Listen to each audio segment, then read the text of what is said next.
Hello and welcome to Single Parent Success Stories. Today's guest is Kim Bienia. She is single mom of one, coming to us from Northport, New York, and she is the owner of Funky Om Yoga Studio.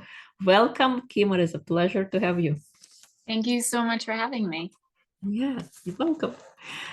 Please share with us your story. How did you become a single parent? Was this an accident, a conscious decision? It was a conscious decision. I was married. There was a lot of turmoil in my marriage. We got married. I had a former stepdaughter in my marriage for 6 years before I left. But she was like a daughter to me. I was a significant role in her life, raising her. And there's just a lot of things that she was going through that kept bringing us closer and closer. But my ex and I started hitting speed bumps right before we got married, kind of outside of us, that brought a lot of problems into the relationship. And then that in turn kind of shone a light on some of the issues within our relationship. And then it was just getting rockier and rockier. And I was getting less and less happy, and nothing was changing, and more things were kind of adding onto the pile. So my son was about a year and a half old when we just hit the boiling point, and I decided to leave the marriage. Yeah, I understand. And what happened after you became a single parent? What were some of the challenges you faced, or was everything smooth right?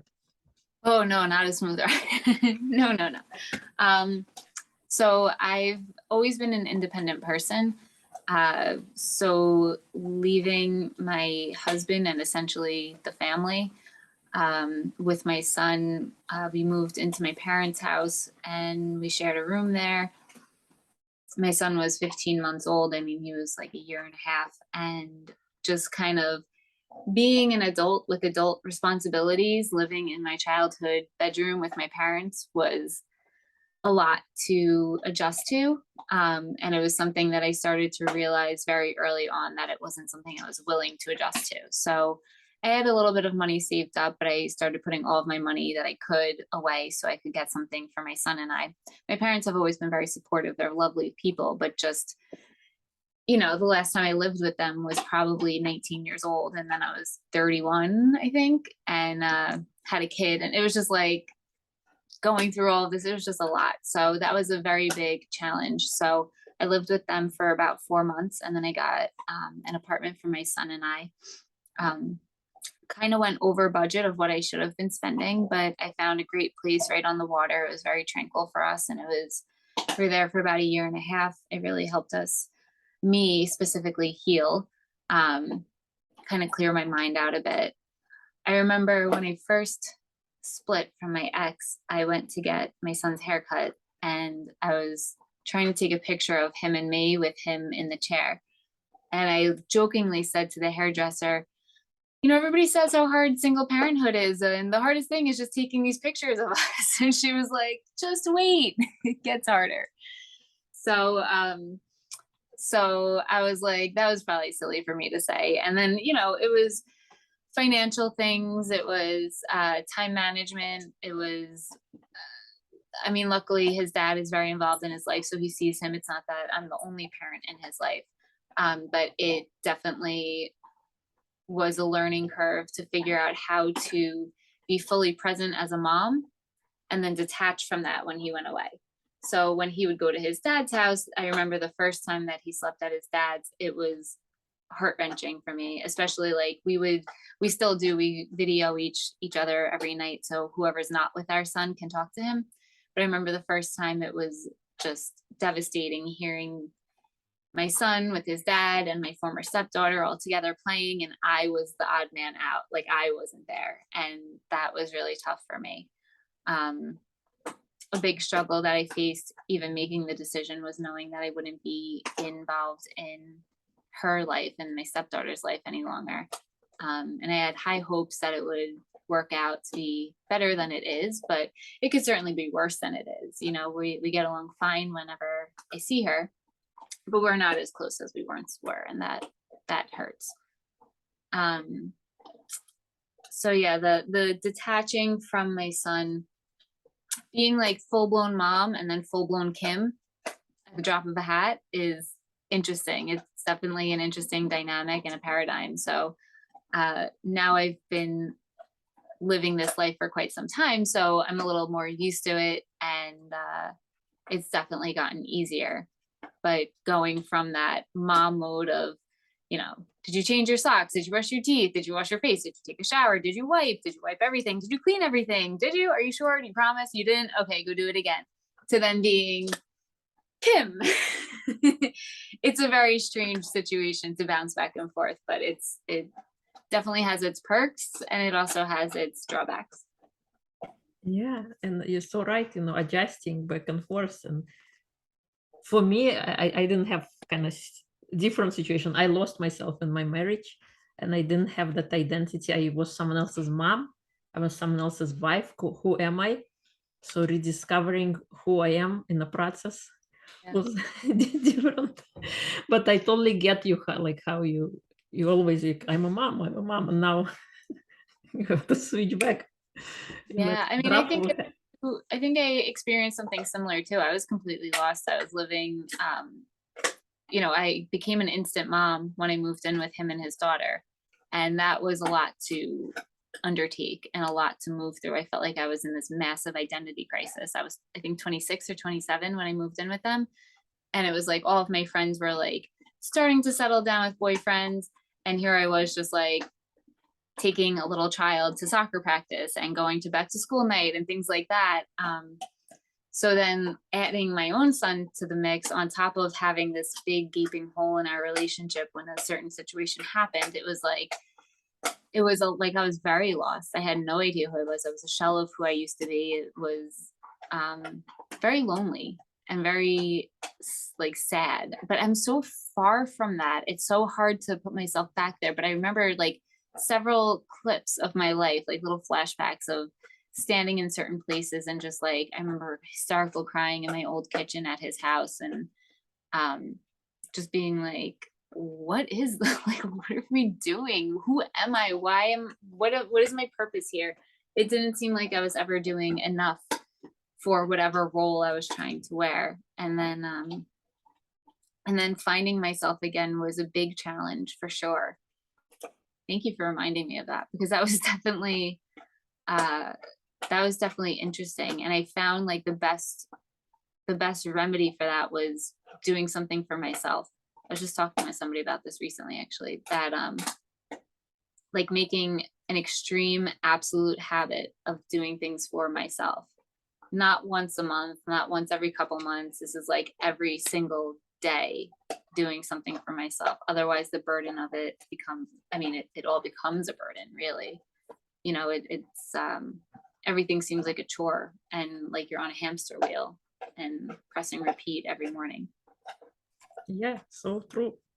What kind of advice would you give to that person, knowing what you have gone through now? What would you tell her?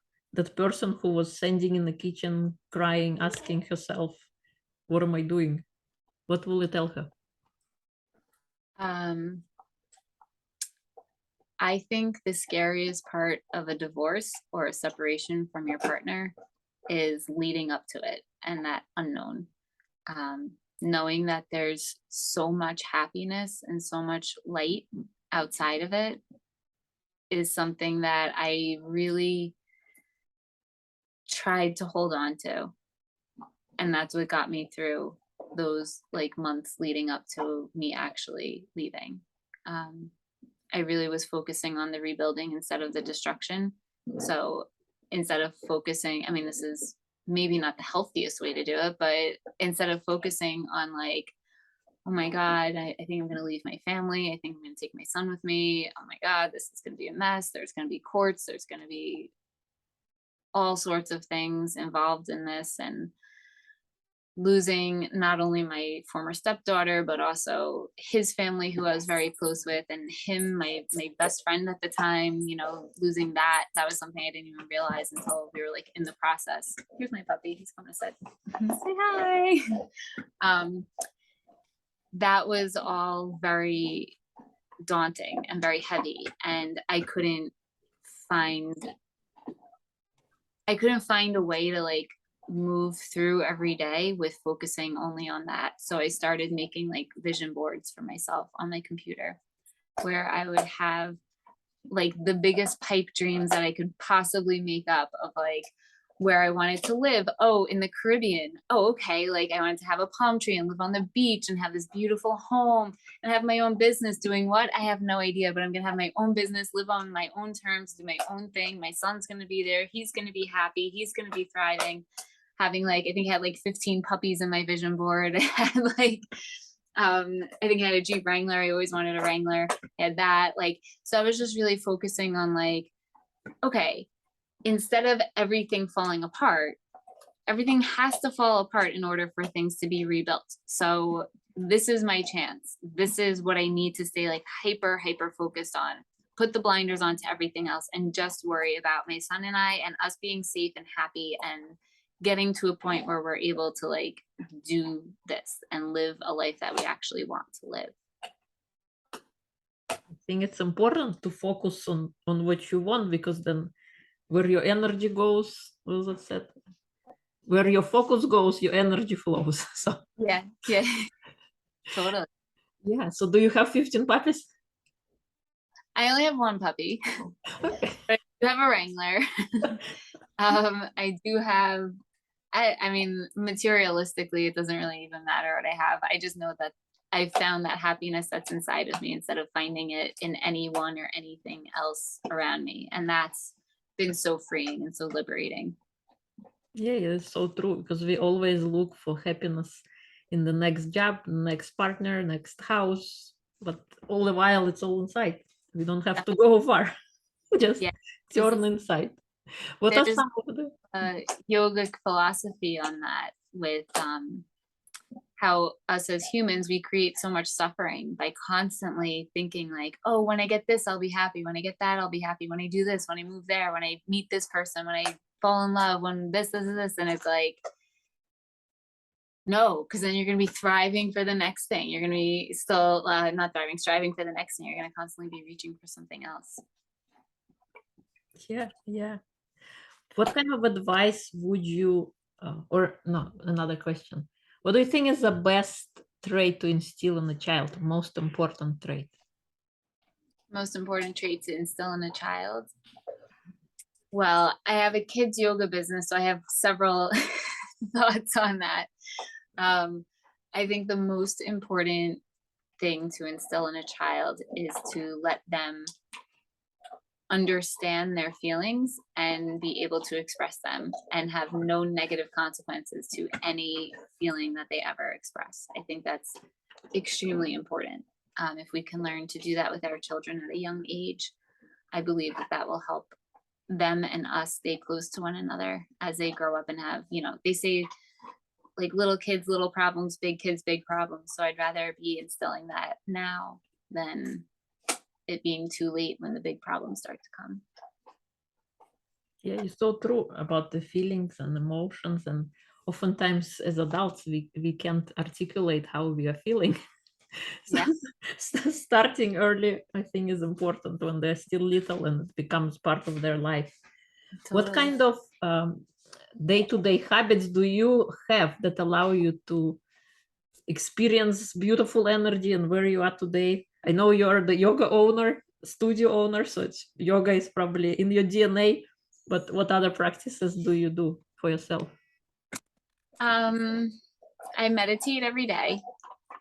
I've been trying to implement a like a more spiritual practice where I chant or I read from ancient Vedic texts.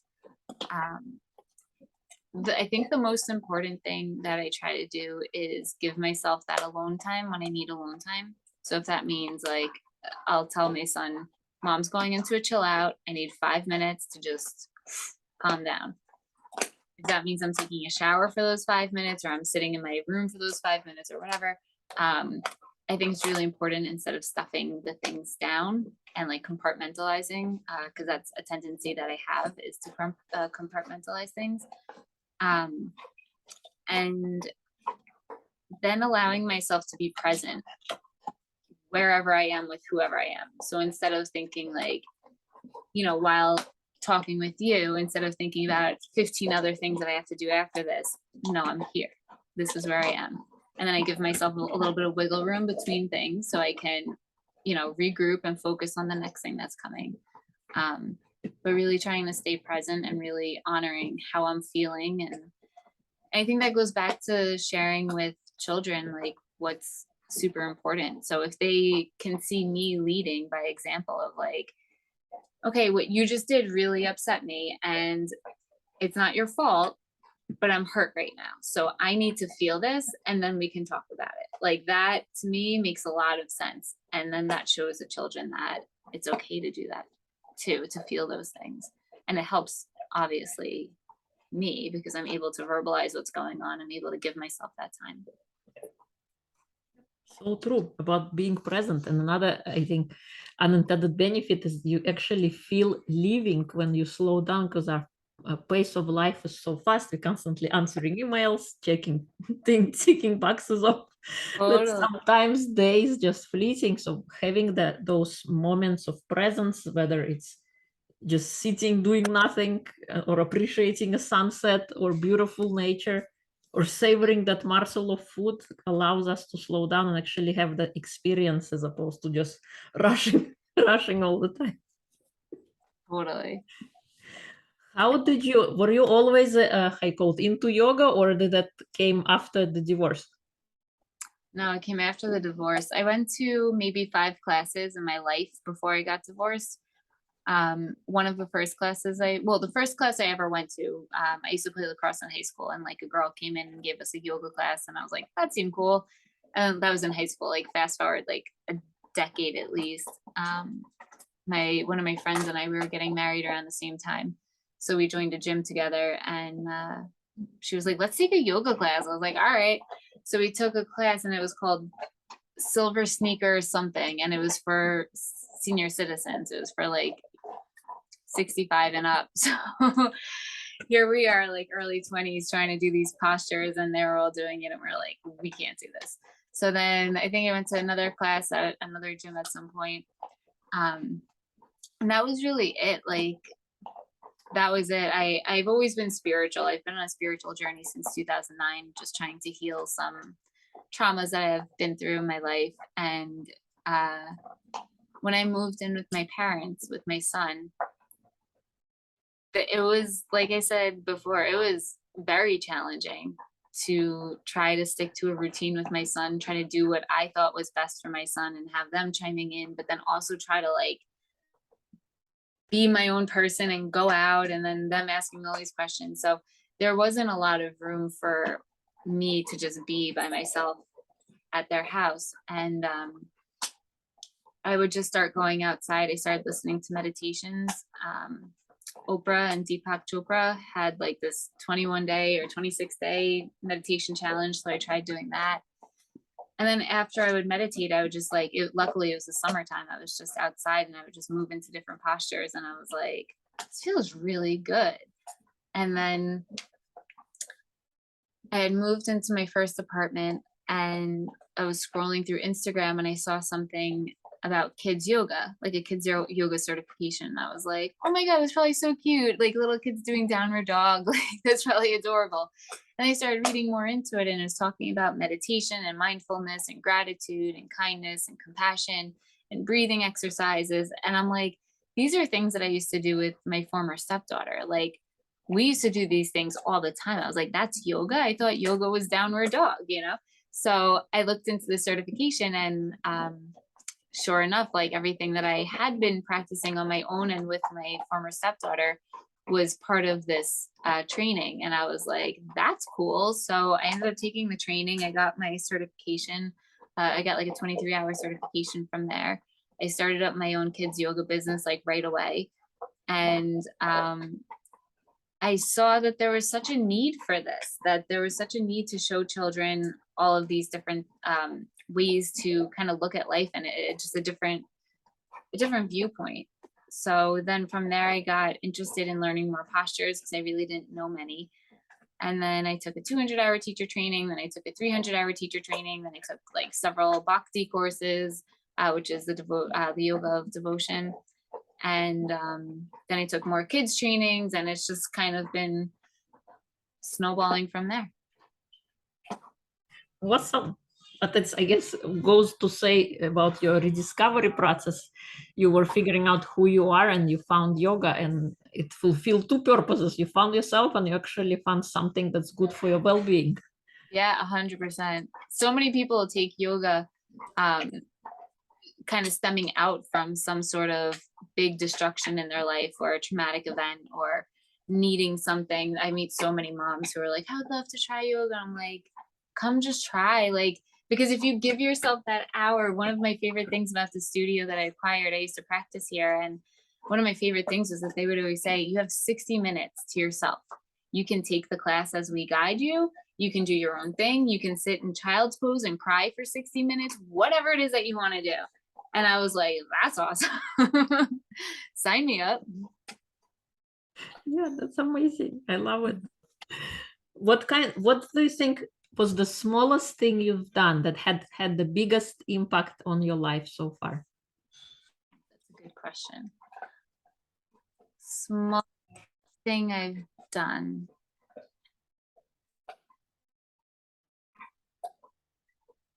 I guess the smallest thing I've done was take that kids yoga teacher training, because I don't think I had much of a plan for it. I signed up for it, and then I never there was like an online module they had to do, and then you went to like the live training, and I did the online stuff and then pushed back the live training several months.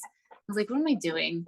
I don't have the time to go into Manhattan to go take this training. I don't have the extra money to travel in there. Like, what am I doing? And then something just pushed me to go. And while I was there, I was like, I need to just do this. Like, just offer some free classes to some kids in my neighborhood and just do it. And I think, I mean, it's hard to remember at this point, but I think I was really doing it just to like learn more ways to do what I was already doing with my former stepdaughter, but with my son as he grew up. And I mean, I gotta tell you, this boy he's been raised in this studio. I mean, he's 5.5 now, and he's been part of this studio since he was 2. And now that I own it, he's here probably 5 or 6 days a week, sitting in this room over here. We have our studio space right behind the camera. And so I would be leading classes over there while he's sitting here, and he's like picking up all this stuff. We go to something every week. It's called Kirtan. It's with the drum that you saw that picture of me playing, and something called a harmonium. The drum's called a mridanga. They're ancient Indian instruments, and we sing and we chant and we dance. Like, you can have ecstatic dance going on during it. And we go every single Wednesday since he's been 2. And it's like, I had no idea that I was instilling like a belief system in him. And that, I mean, like I said, just taking that kids yoga training, it sparked something that was even bigger than I ever imagined it to be. But then on top of that, it led me into owning this business, meeting a community of people who are going through different things, but somewhat similar. And now I'm opening up a store in the studio with all products and goods from India, as well as hyper local artisans from close by here on Long Island. And it's just, it all stemmed from just doing that one thing that I was like, you know what, this will be fun. It'll be cool to learn some more stuff for my son and just to do something for myself, like whatever. And that's, my parents like really urged me to go to the city. They ended up paying for my hotel room for the night because it was a 2-day training. And they were like, just go. And so I did. That's a great question. Thank you for letting me look at it in retrospect like that, because it really did. It sparked a whole different life for me. I love it. That's amazing. And I love that your son is absorbing that through not direct, but active participation, because our kids often do not what we say, but what we do. Right. Totally. I know. So awesome. Any fun projects you're working on that you would like to share? Oh my God. So I'm opening up the store. I was a little bit overzealous with it, that I thought I was going to open it about a month ago, but it's like such a little side project. So I'm hoping to open it by like next week or so. We'll see. It's within the studio, so it's not like I have to have it open at any certain point. But it's been so much fun, like shopping and connecting with different suppliers and bringing in all these goods from India. And the studio that I acquired, it's a traditional yoga studio, so it's not something that you would come to for